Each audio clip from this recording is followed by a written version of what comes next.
Welcome to the Liberating Beauty Podcast. I'm Rebecca, your host, and together we'll explore the spirit of beauty, how beauty invites new possibilities, enlivens us to inhabit our innate creativity, and connects us more deeply with ourselves and with each other. We'll have conversations and share reflections that invite you into a frequency of gentleness, truth, and mystery. I'm so glad you're here. If you find the Liberating Beauty Podcast meaningful, please consider supporting our work. To donate, follow the link in the show notes to the Together in Beauty website, home to this podcast, along with other offerings to accompany you on your journey of spiritual becoming. Please subscribe, rate, and share this podcast wherever you listen. And as always, thank you for your support and for being here with us.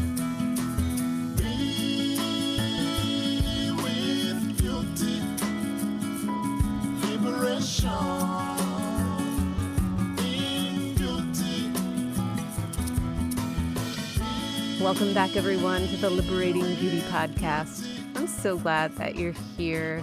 Today, we're going to be continuing our mini-series about creativity, one of beauty's kindred expressions.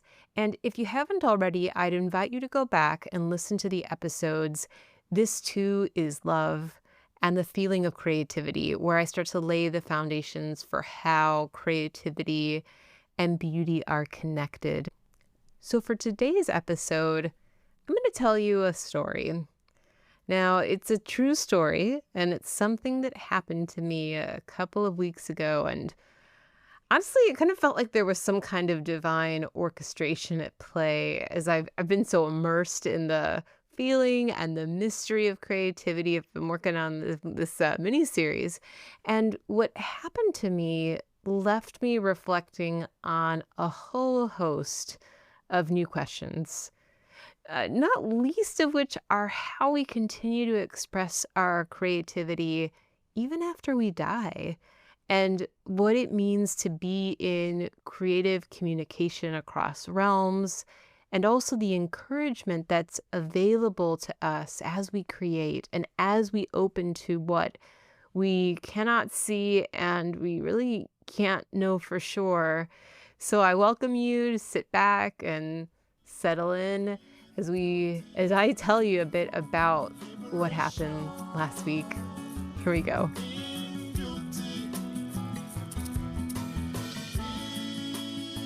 So I want to tell you a little bit about my dad, about who he was and a little bit about his personality.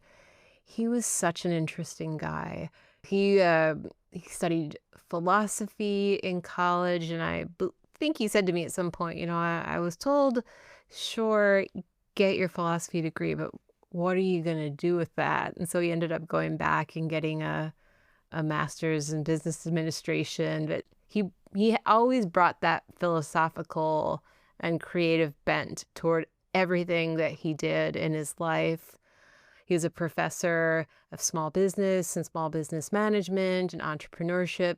But when he retired, most of how he spent his time, it really had nothing to do with the business and the teaching that he had done in that form. All his energy really went to creativity and creating, in painting, photography, poetry, memoir, short stories, plays, like literally you name it. And in so many ways that became, for me, the legacy and in some way living legacy, because it stays with me. I can still look at the things that he created or read them. So, there's that beautiful part of him, and there's also the part of him that's really complicated and hard to follow sometimes, hard to read and understand, as many of us are at times. And so his art in some ways was this really interesting mirror of who he was. There was some of his stuff that I just, even written down, the words, I couldn't really follow what he was talking about. But he definitely had a distinct voice and a distinct point of view.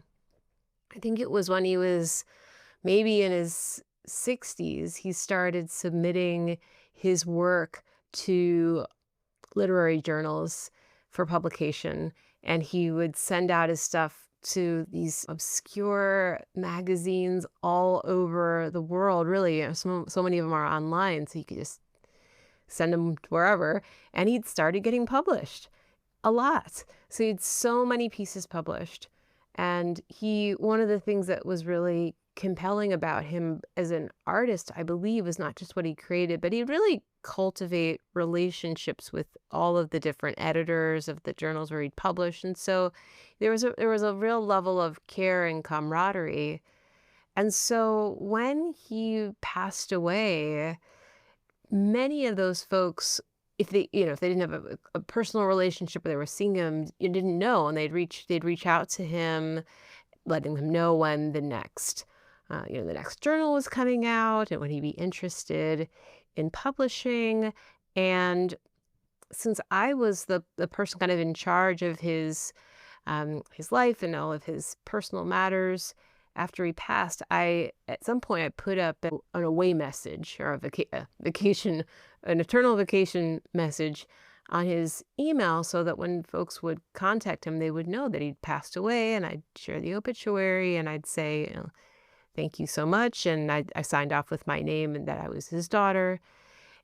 So I'd hear from folks every now and then with a message, checking and just passing on condolences. But it's now been over 6 years since he passed away, so I haven't heard from anyone in a while trying to reach out to him. Then, this was like, I don't know, 3-4 weeks ago, I got an email that came through my website, Together in Beauty, and it was one of these messages from a literary journal editor who had said, I just tried reaching out to your dad. I saw that he had passed away. I'm so sorry. I wanted you to see some of these pieces, or I wanted to pass on some of these pieces that he had published in the journal. Oh, I thought, that's thoughtful. So I open up the first of the links that was sent. And the first one took me to my dad's photography. And, I've got a lot of his work around the house. So when I saw it, there was a kind of a familiar brand of weirdness and beauty that I see. And it's distinctively his when I see his work. And I just, really just smiled, such gladness to, encounter it again. And I guess I just assumed that the second link would also be photography.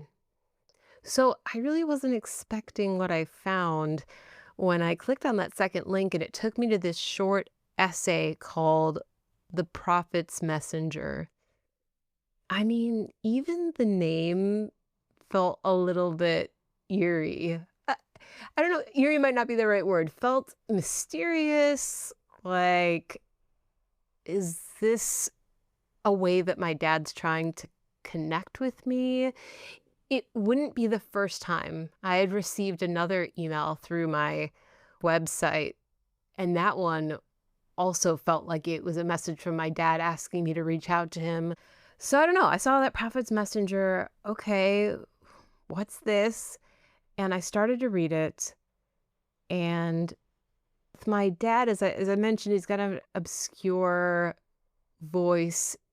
Many times as he'd write, there would be so many very personal references in his writing that unless you knew him to a T, which I think he wrote in a way that almost no one could really understand all of the references, you might not know what he was talking about. But then there would be these pockets of clarity, and there'd be the message that he'd want to share. And so as I'm reading this essay, The Prophet's Messenger, I was, in some sense, almost waiting for that clarity. What is it that he wants to share with me? And I want to read you this part of the essay, because when I got here, I thought, oh, I am just at the very beginnings of understanding how it is that communication works across realms, about how we continue to express our creativity across realms. So I'm gonna read this part. He writes, "The message I'm trying to immediately communicate to you, not as an act of God, but as a digital immortal, is that the neuroscientist Dr. David Eagleman was right. It's possible to scan a working copy of the brain onto a computer substrate, exist digitally by running as a simulation, and become a non-biological being. About 4 years ago, Dr. Dave prophesized digital immortality in his book, The Brain, The Story of You. And today, guess what, Alan Turing? I'm pretty much the prophet's prophecy come true. So here's my advice to you. Abandon your tired assumptions, consider multiple perspectives, and above all, learn to swim to save yourself from whaling. There's so many things about those few sentences that are so striking to me. I'm trying to even figure out where to begin. The first is that my dad published, the essay was published in 2019. He passed away in 2020. He would have known at the time that he was writing it that he was dying. So there's a feeling as I take this in that he was writing this essay and almost imagining what it would feel like to have someone read it after he died. And the fact that it's in the first person, and it's so striking, he's kind of imprinting his being into the future, just as he talks about, I really a big kick out of this, becoming a non-biological being that's running as a simulation, like he was almost practicing for, setting into motion his living into that idea and becoming the prophet's prophecy. But it's so amazing because, he's writing this before he dies. And there's something that, maybe everyone who would read that, because it's in first person and he says, here's my advice to you, feels that he's talking to them. But as his daughter, it feels particularly sweet and poignant, and it feels like it's for me. That was the most striking thing. But then there was this other really, like, you can't make this shit up kind of thing to this essay. He references the neuroscientist Dr. David Eagleman, and I've had a book of Dr. Eagleman's called Some. I believe it's the 40 Tales from the Afterlives. I've had this book for a while. It's been sitting around, and I don't know what inspired me to pick it up not long ago. And it's these little tiny micro essays about what happens in the afterlife. And I've actually been reading it with my son. He's such a great kid. Like, we literally read these stories about the afterlife before bedtime, and he loves them. And we have these great conversations. But it's so wild to me that we're reading Dr. Eagleman's book before bedtime, and my dad's referencing him in this essay, The Prophet's Messenger. Yeah, I mean, like, what do you even do with that?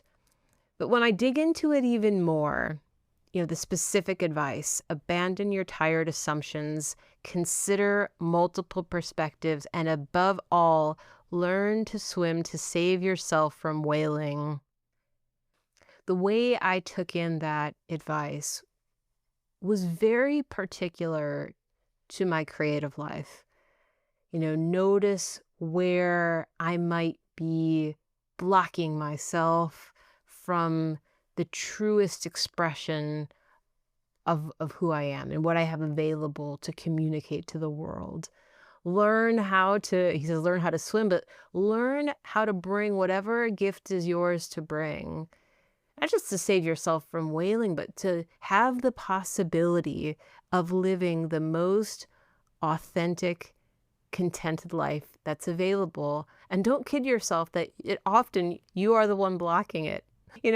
I just imagine him sometime, if I were to say, oh, but I really want to be a published author. And after reading this essay, I was just thinking of him saying, well, so publish, Beck. It's simple. And I imagine pushing back, saying, oh, it's not that easy. There's all these steps. There's all these forms and protocols. And I just imagine my dad laughing and saying, like, Beck, if you want to make this complicated, you go ahead and do that.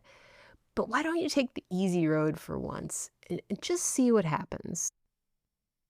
So I sat with that, the idea of, okay, if there's something I want to express creatively, if there's a way I want to put this into the world, put myself into the world, put the work into the world, what's the first step I can do toward that? So what I did actually was I went back to that email that I received from this literary journal editor, and I wrote back and I said, thank you so much for sending my dad's work. And actually, I'm an author too. And I would really love the chance to be able to write some kind of companion piece to my dad's work or a response and have that published in the journal. So I write this and I'm thinking, I'm never going to hear back. This guy was already really kind and sending my dad stuff. I kid you not, 30 minutes later, I get a response saying, thank you so much for reaching back. This is exactly why I do this work. It's not just about what we publish. It's about the relationships with the authors, with the artists, and I would love to read your work. I'm sharing this with you because there's so many invitations embedded within this story. An invitation to expand what we believe is possible when someone dies. Expand the way we think about creativity and how we nurture creativity across realms. It makes me wonder, like I've said, I was kind of complaining in my head, I want to publish, I want to put this out there, I want to bring this creative expression. What are some of those things that you are yearning for and you are waiting for? What may have been some of the messages of encouragement that you've already received, that you maybe in hurriedness or in thinking that support comes in a particular form, what might you have missed? Some of the encouragement that's already there. I invite you to sit with that as creatively as you possibly can, because I trust so strongly that when we are creating an opening to the truest truth that we can access, everything in the universe, this is how I think of it, everything in the universe aligns to support that feeling and that expression, especially when we can detach from any sense of outcome.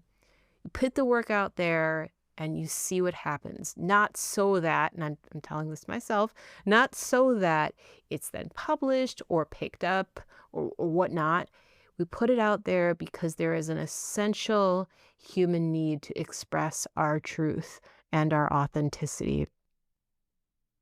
So as I sit with what are the messages of encouragement that I've received, it's amazing. I didn't have the same kind of closeness I had with my dad in life as I do with him in death, actually, in his death. He was an amazing man and a complicated man. That does he ever want me to feel his support for my creative life? And I'm so grateful for that. I wish that for you too, and know that I may not know you, I may never know you, but I also wish for you that opportunity to express as creatively and as freely as you possibly can. Take care.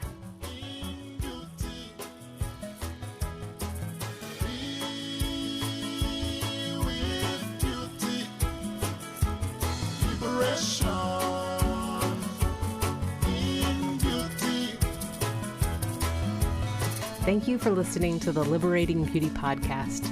To learn more about the podcast, my work, and how I can support you on your journey of spiritual becoming, head over to the Together in Beauty website or email me at rebecca@togetherinbeauty.com. It's an honor to accompany you on the journey. A huge thank you to our multi-talented producer and co-creative director, Mapumba Cilombo. To learn more about Mapumba's work as a producer, sound engineer, and musician, check out the show notes for a link to his website at mapumbamusic.com. And as always, many thanks to you, our listeners. None of this would be possible without the energy, encouragement, and vitality that you reflect back to us each week. Until next time, may you walk in beauty.